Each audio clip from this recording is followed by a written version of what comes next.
Thank you for clicking on the video, and here on Runebound, I'm happy to present an unboxing of Wiz-War. This is a classic game of magical mayhem for 2 to 4 players, and it's designed by Tom Jolly. Now, this is the Fantasy Flight Edition that came out in 2012, and this game has been out since first edition back in 1985, so more than several decades ago. I should also point out that this Fantasy Flight version is the 8th edition, and there's actually a current edition number 9 that's published by Steve Jackson Games, and it's readily available now, so you could order it on Amazon if you wish.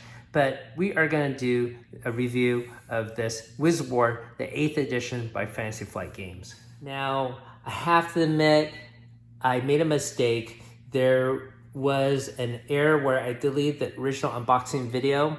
I had this game all nice and sealed and brand new, and unfortunately, because I was busy making other videos, I deleted that unboxing portion. So unfortunately, you won't get to see me unseal this out of the original shrink, but I guarantee you this is a brand new box. I mean, there is no scuff marks at all on this. So let's pretend that never happened, and we'll continue with the unboxing. Tom Jolly is one of our favorite game designers. He's been designing games for over 4 decades. And he also made this game here, Cave Troll, also published by Fantasy Flight.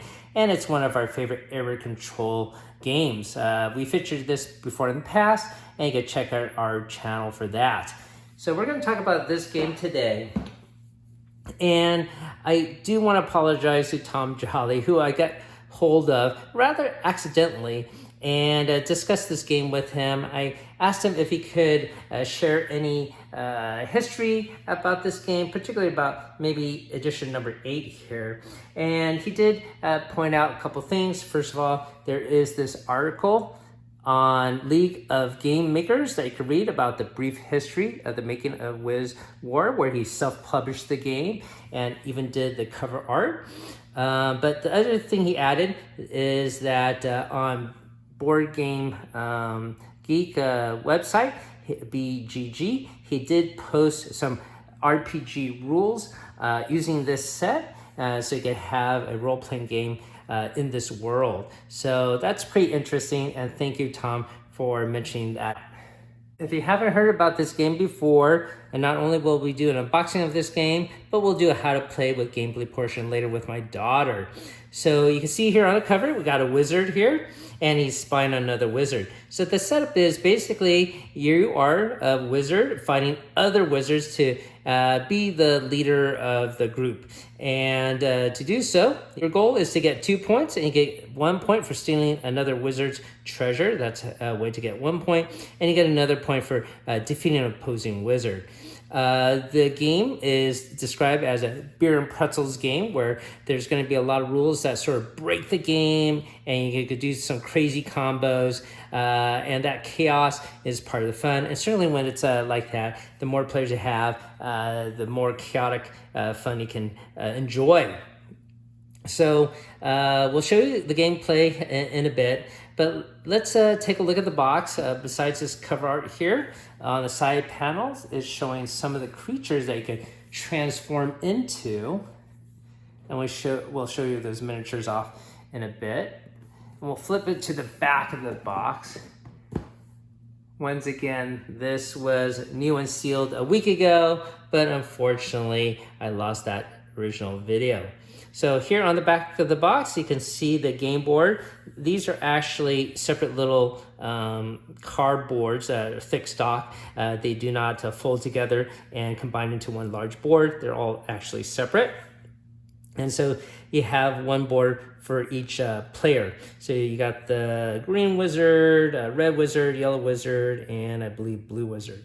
So each wizard's gonna have their home base here, and 2 areas for treasure. So I assume that would be one here and one there. There are associated miniatures in this Fantasy Flight version, and there are multiple tokens, and you can see some of the cards depicted here. So here is the setup. Wizards, start your casting. The guild master of the arcane order has passed away, and tradition demands a tournament, nay, a war, to decide which spellcaster reigns supreme in the Wizarding War. When they say reign supreme, it reminds me of the Iron Chef intro. Anyways, this is a cool setup. And it says also here, originally conceived by Tom Jolly, Wiz-War has been enchanting players for over 20 years, so almost 4 decades actually now. So let's flip it over and let's get this box open. It's still pretty snug and tight.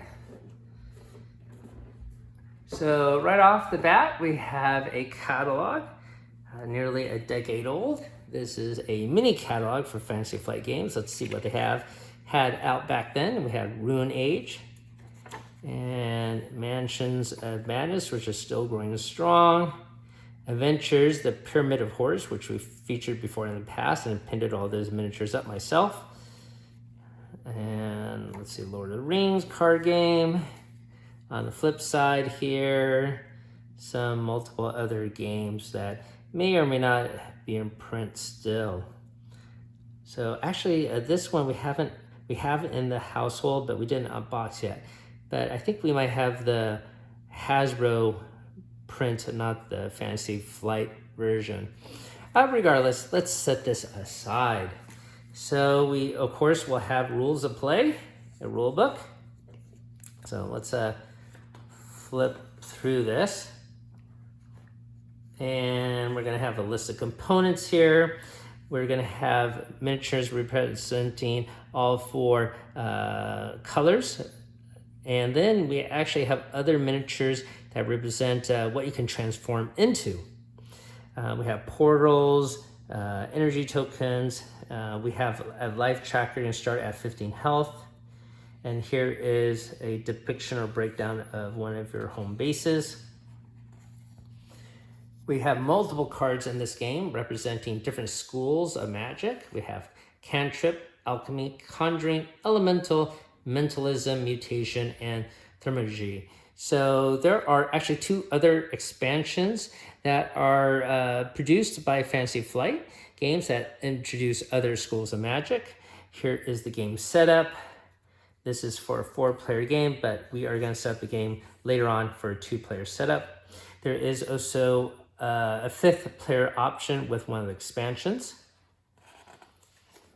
Here is player turn description, how to move and cast. So we'll go over the details of this in our how to play portion with gameplay later. Just gonna give you a quick flip through of this rule book.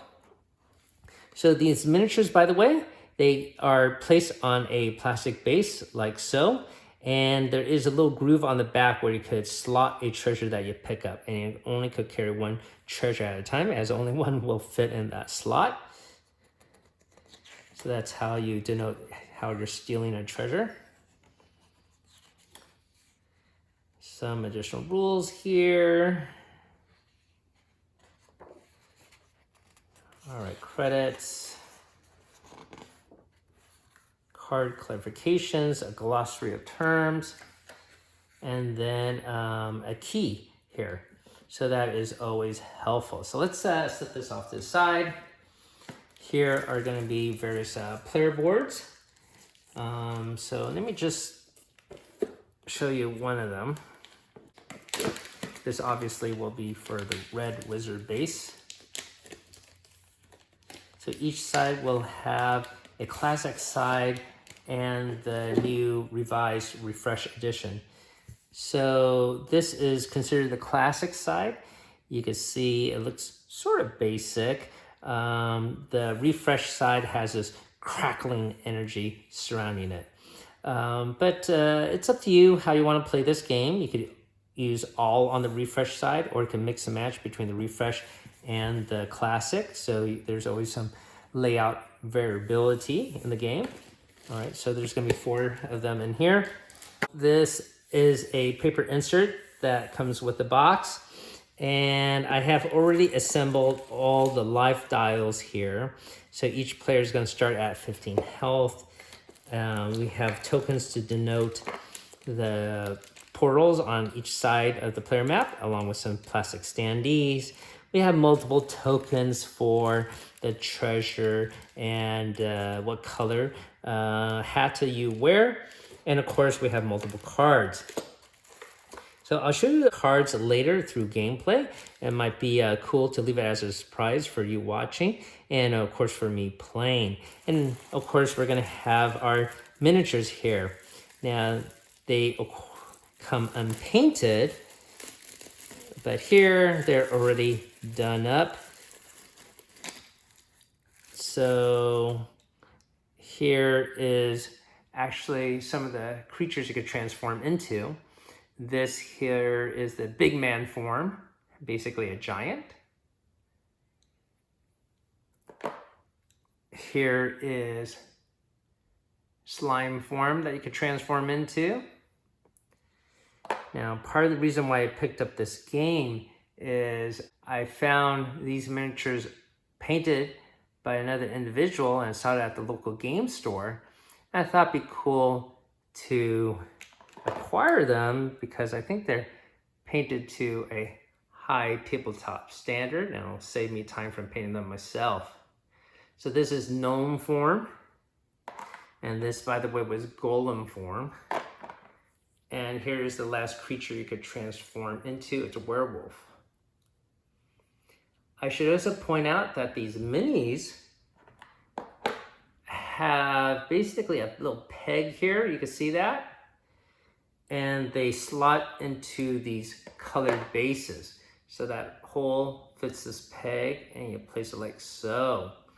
So there are only 4 of these bases and there are, I suppose, 9 miniatures. So not every miniature is gonna have their own base right off the bat. You're just gonna swap back and forth between them. So I apologize once again. I had a really nice unboxing video where I gave you the illusion where everything was all unpainted, but unfortunately I lost that video. So we're just gonna show you the painted minis. Now, here are the wizards. This is the green wizard. And you can see how I have an extra green base in here because the other game I picked up had all the original components. The box itself was not reusable, I should say. It was quite worn down with a lot of tears in the box, so that's why I sought out a new copy. But certainly the bases and the cards were still usable. So I am using the base here for the green one. Here is the painted up yellow wizard. Pretty cool. Here is the red wizard. And here is the blue wizard. Here is the blue wizard. I like this one the best because it gives the illusion that he's sort of floating in midair with that long cloak, and he's sitting crisscross applesauce style. Okay, so those are the associated minis that come with the game. As I mentioned, there are multiple expansion packs for this game. And when I picked the used copy that contained these painted up minis, I did find out it actually contained both expansion sets. So let me just show you these briefly. One is called Malfit Curses, and this introduces a 5th player, a purple player. And you can see there also will be a purple board here, and the layout will be a cross. And here is the purple miniature all painted up. Part of the reason why I picked up the used set was for this guy. I thought he looked really cool, almost like a mind flayer, like the wash on the scroll. Looks like it's all written down with some obscure runes and text. Pretty cool looking. And so it also comes with a purple base. And then the other expansion set is this one, Bestial Forces expansion. It includes 6 creatures that you could summon and adds 3 more schools of magic. So it's a pretty beefy expansion. If you had to pick one, I'd probably presume that you would want to get this one first, as this includes more cards they can use. This one has cards too, but this just has a lot more, I believe. Let me just show you. I have the miniatures for the Bestial Wars hiding in the pocket here. And I'll just pop this out here for a second.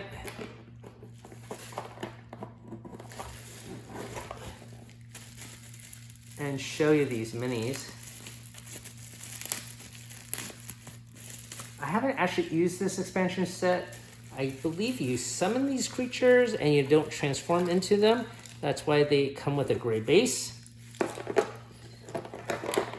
So first up, we have this large ape-like creature,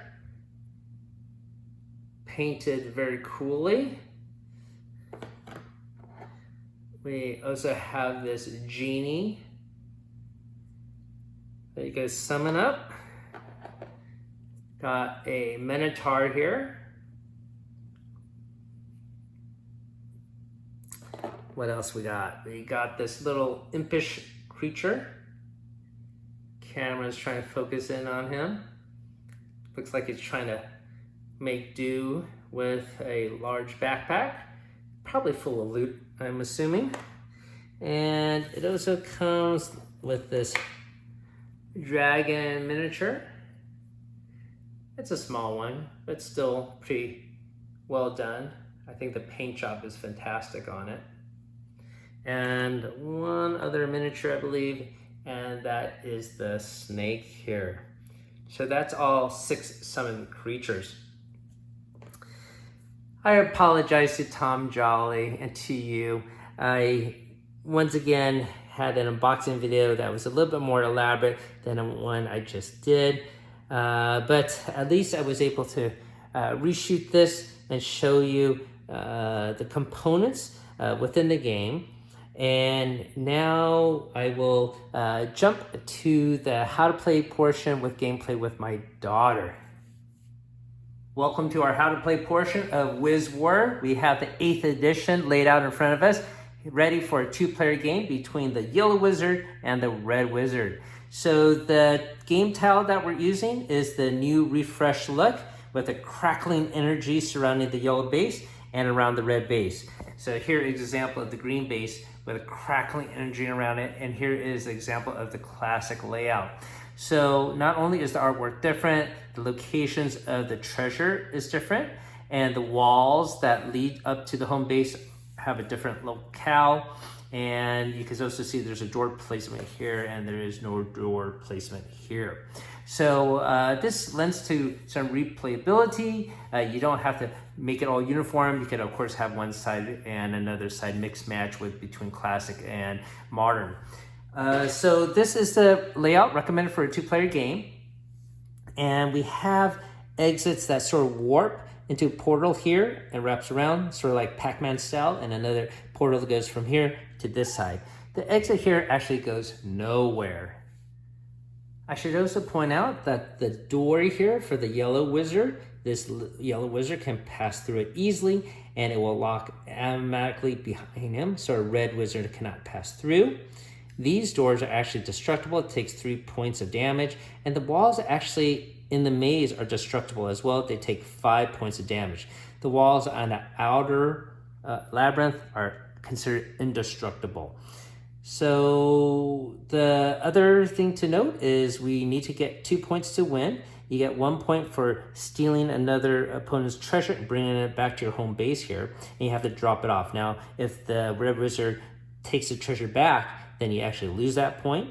You can also get another point by killing off the poison wizard, but that's actually how you win the game, since this is only a 2-player game. Everyone starts off with 15 health on the health tracker here. You can go up to a maximum of 20, but you start at 15. And we have a deck of spells that contain 4 classes of magic. They are listed here, the different schools of magic. They recommend for the starting game to use the white cantrip, the alchemy deck, as well as the elemental deck, which is here, and the mentalism. So that's what we have shuffled up here. When you start the game, everyone draws 5 cards, and then the person with the longest hair goes first, and that of course will be my daughter. And then you could move up to 3 spaces, and you could boost your movement with energy.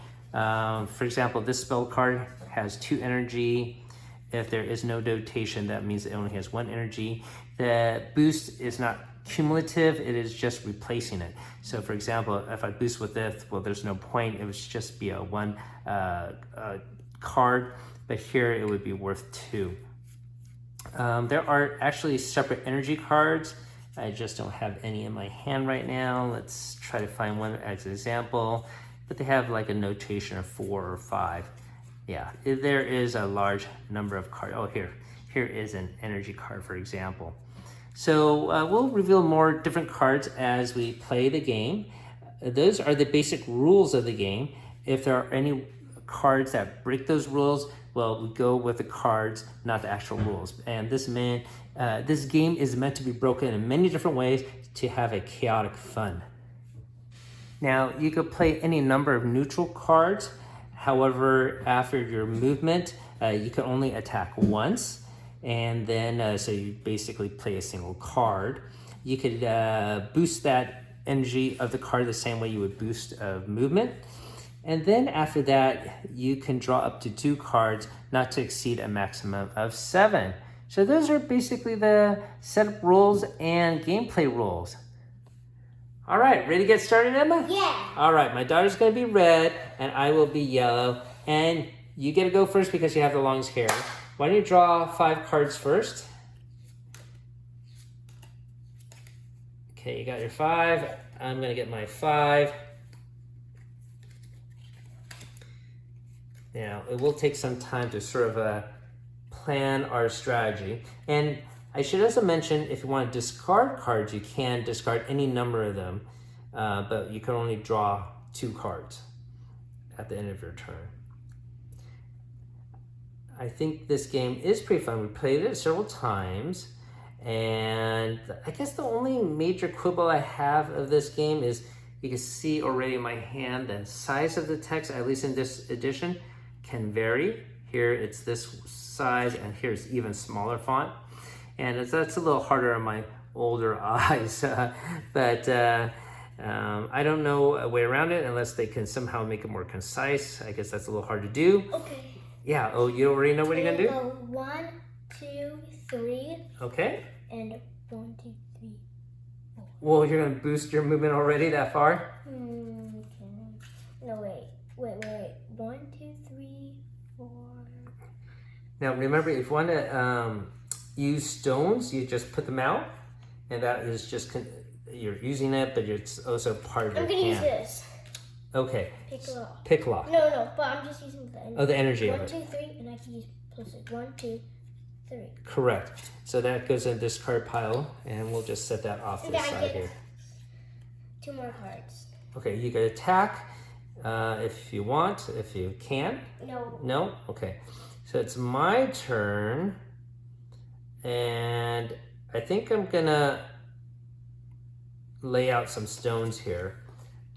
I have a speed stone, and I have 2 of them, so I'm gonna sort of hold them. When carrying this item, you may increase your base move by 1, so you can hold any number of items. Now, obviously, you probably can't carry more than 7 items because that would exceed your hand maximum of 7.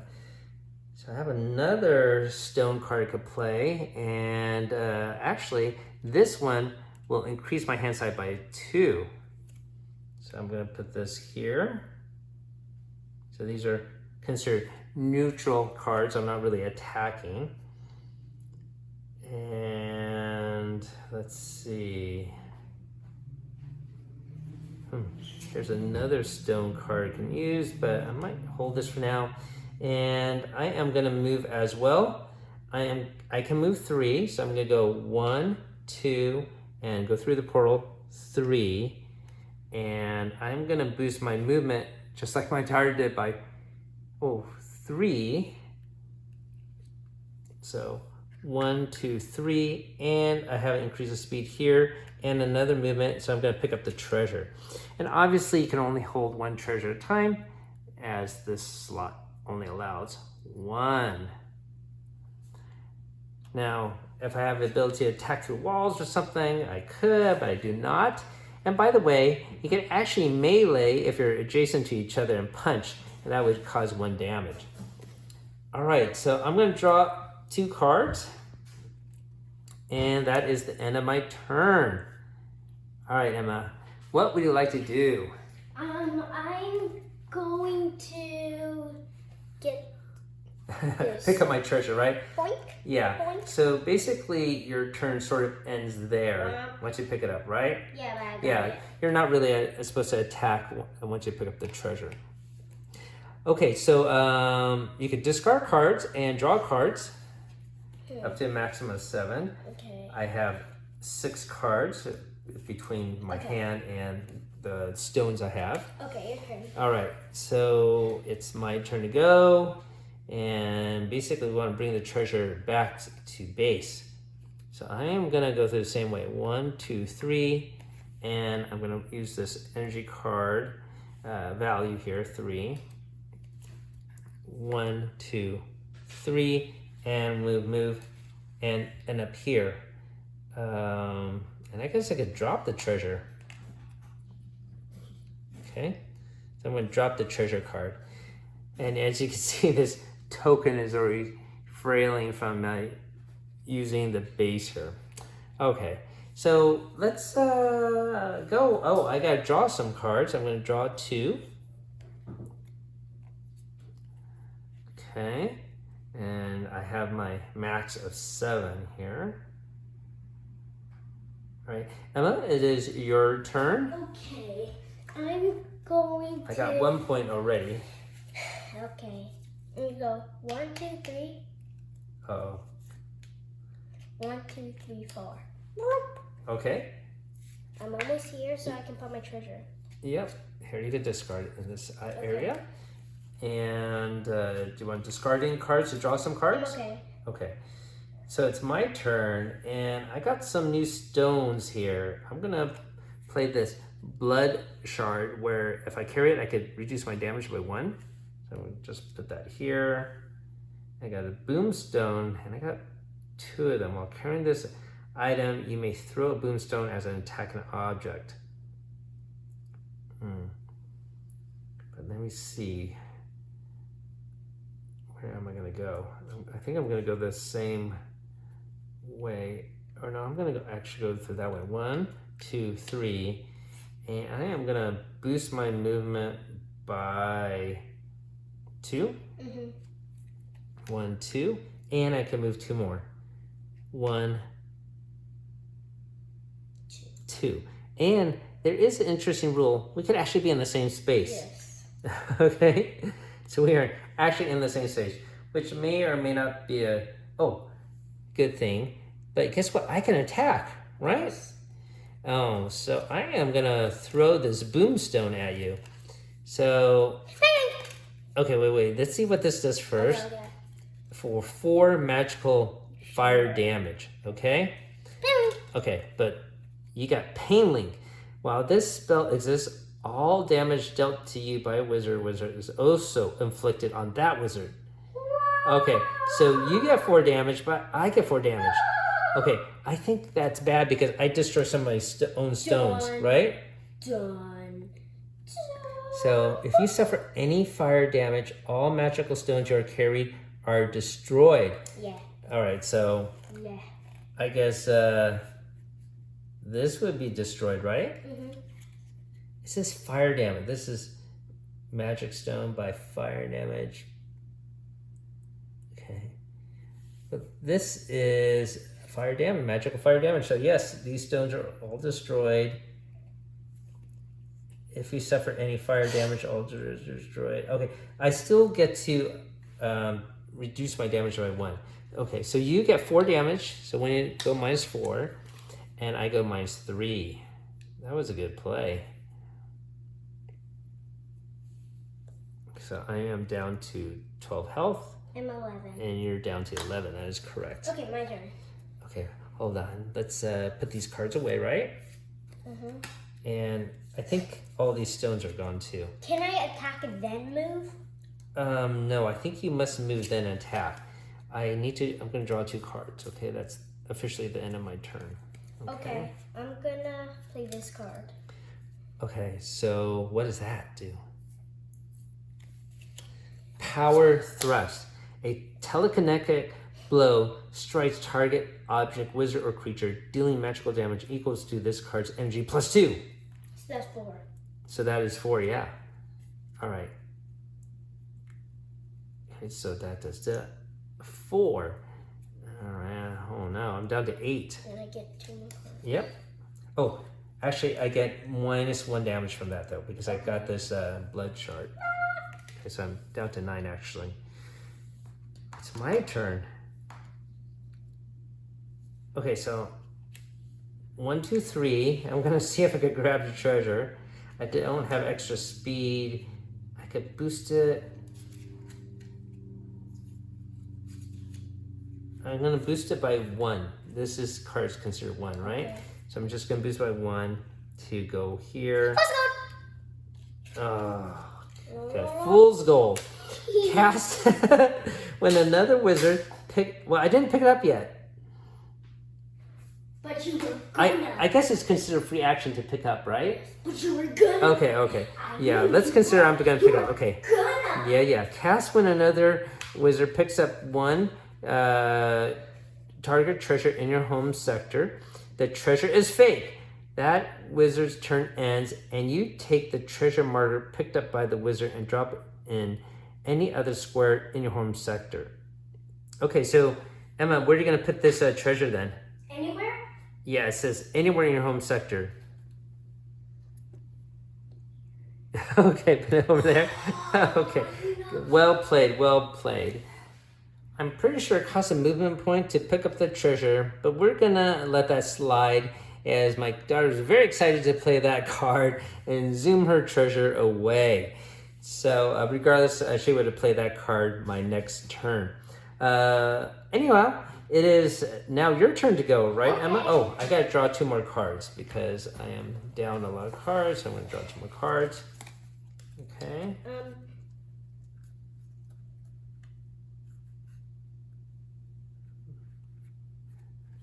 What are you gonna do? Well, you're still carrying the treasure that you stole from me. Go 1. And then drop the treasure? Okay, so it's a free action to drop the treasure. Okay. And you can attack. I'm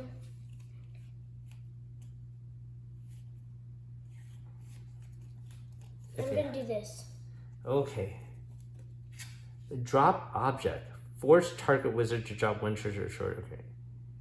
Okay, so I have to drop an item. Can I drop this? Yes. Okay.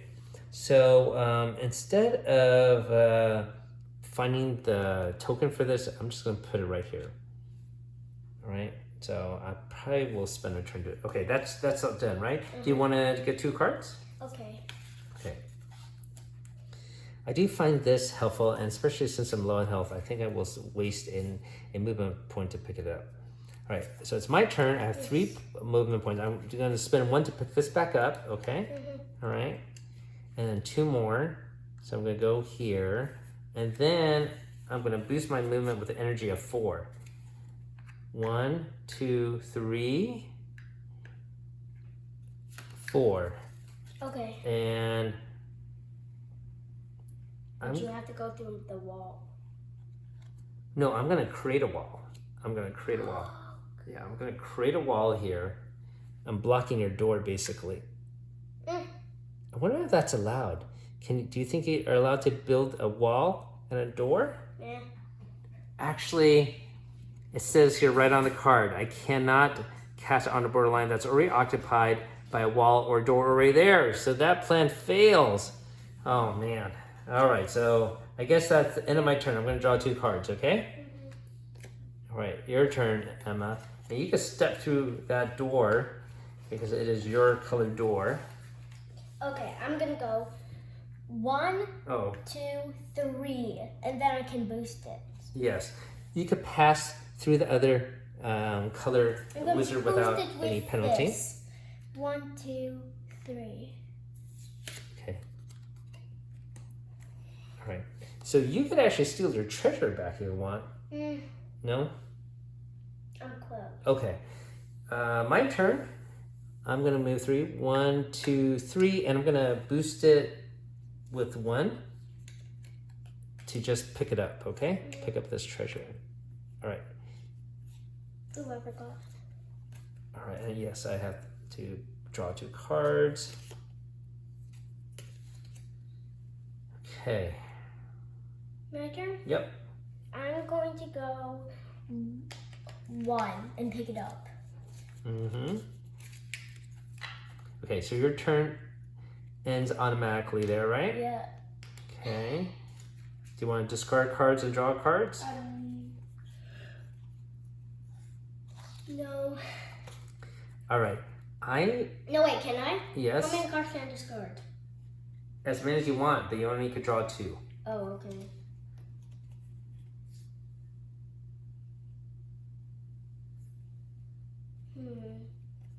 How do these? Okay. All right. I might be able to win. Let me see. 1, 2, 3, and I'm gonna boost it with an energy card here, a 4. Okay. By the way, when you boost a spell or boost a movement, you only can do it once. You can't stack it up again and again. So it's gonna be 1, 2, 3, 4, and I drop off my treasure. I did it, Emma. You did? Yeah, Okay. Pac-Man style. So that was a little bit silly. I just ran with it. Pac-Man style? Yeah, you know in Pac-Man, you could warp here and use the tunnels to your advantage. So I think one of the other games you played before, this happened, but you did it, right? Yeah. All right, but this time it was my turn. All right, so Emma, what do you think about this game? You played it several times. What do you like about it, don't like about it? I like the art. Yeah, the art is pretty cool, especially with the game board here with a crackling energy. Is there something you don't like about this game? I don't like that you have to stop when you pick up a treasure chest. Yeah, it ends all your actions. Sort of because I spent 1 action and then I wasted a million. Yeah, you feel like it wasted a turn because you're so close and then you get here and then everything ends. Now, of course, this game is a lot more entertaining with 4 players. And if you have the expansion, you can have 5 players. So you have a lot of things going on around. It's more compact as 2 players. But yeah, you can knock this game out in half an hour or less and have a blast. I wouldn't really consider this a filler game. I think it's fully fleshed out and can be quite extensive if you... for example, if my daughter took that treasure back and stole it, right, just ran with it, okay, or whatnot, this game can last quite a while as well. So thank you for watching, everyone. Hopefully you found this entertaining. I'm certainly happy to have this game by Tom Jolly in the household here, and we can enjoy it for more decades to come. Right, Emma? Mm-hmm. All right. Thanks for watching, everyone. And as always, keep on adventuring out there.